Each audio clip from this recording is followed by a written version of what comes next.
નમસ્કાર. Function part 4. અહીં આપણે કમ્પેરિંગ, શોઈંગ રીઝન અને એક્સક્લેમેશન એ 3 ફંક્શન વિશે ભણીશું. કમ્પેરિંગનો મતલબ ડિગ્રીનું વાક્ય હોય.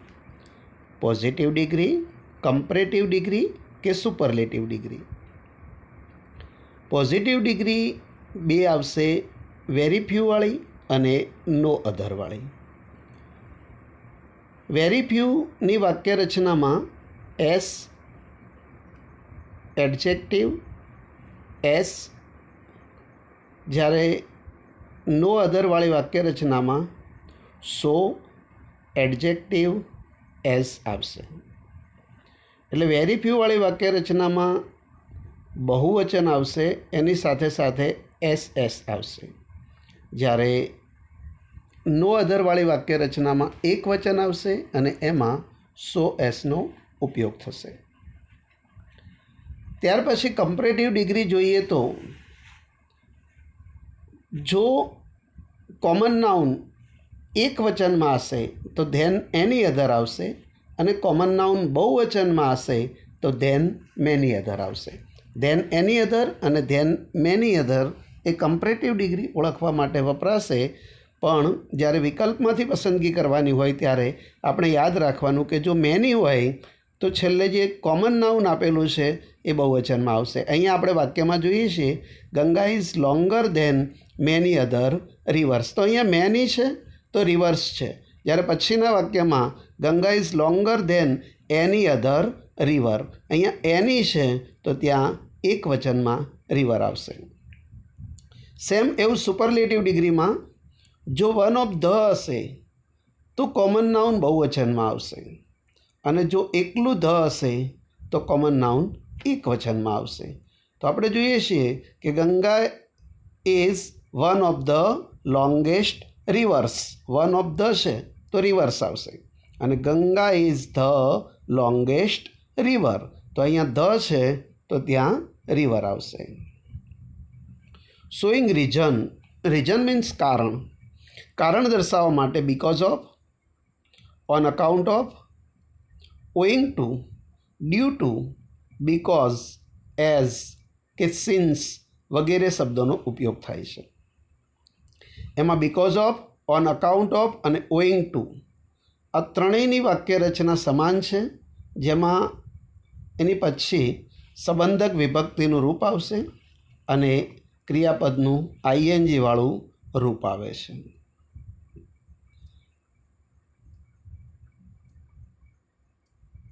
આઈએનજી વિશેષણના સ્થાને ક્યારેક નામ પણ મૂકી શકાય છે. ઘણી વખત આ ક્રિયાપદનું આઈએનજી વાળું રૂપ હોય એની જગ્યાએ ઘણી વખત નામ પણ મૂકી શકાય છે. દાખલા તરીકે બીઈંગ પુઅર એની જગ્યાએ પોવર્ટી આપ્યું હોય. Because of her illness, because of her being ill, Madhvi is absent. Because of her illness, Madhvi is absent. Being ill એની જગ્યાએ ઇલનેસ મૂક્યું છે. બીઈંગ વત્તા ઇલ એટલે કે વિશેષણ, એની જગ્યાએ નાઉન બનાવ્યું છે illness. Madhavi is absent because of her being ill, અને Madhavi is absent because of her illness. તો આ પ્રકારે આપણે વાક્ય રચના મૂકી શકીએ છીએ. ડ્યુ ટુ પછી પણ સંબંધક વિભક્તિનું રૂપ અને ક્રિયાપદનું આઈએનજી વાળું રૂપ એ વપરાય છે. It is due to her being ill, Madhavi is absent. Madhavi is absent, it is due to her being ill. Because, as અને સિન્સ. એઝ અને સિન્સ એ પહેલાં આવે છે, પછી કારણ આવે છે, અને પછી પરિણામ આવે છે. જ્યારે પહેલાં પરિણામ હોય અને પછી કારણને વચ્ચે આવે ત્યારે બીકોઝ, એઝ કે સિન્સનો ઉપયોગ આપણે કરી શકીએ છીએ. એટલે બીકોઝ હંમેશા વચ્ચે જ આવે છે, જ્યારે એઝ કે સિન્સ એ વચ્ચે પણ આવે છે અને શરૂઆતમાં પણ આવે છે. પણ હંમેશા યાદ રાખવાનું કે એસ કે સિન્સ હંમેશા કારણની આગળ વપરાય છે. Since Madhavi is ill, she is absent. અને Madhavi is absent because she is ill. Exclamation. Exclamation એટલે ઉદ્ગાર વાક્ય. ઉદ્ગાર ચિહ્નના આધારે તમે એને ઓળખી જશો. પણ જ્યારે વિકલ્પમાં પસંદગી આવે ત્યારે 3 પ્રકારે બનશે. એક તો ઇન્ટરજેક્શનવાળા વાક્યો, ઓ, વોવ, હુર્રે, આઉચ, અલાસ, વોટ, હાઉ વગેરે એને ઓળખવા માટે વપરાય છે. વોટથી શરૂ થતું વાક્ય, હાઉથી શરૂ થતું વાક્ય કે ઇન્ટરજેક્શનથી શરૂ થતું વાક્ય એ એક્સક્લેમેશન બતાવે છે.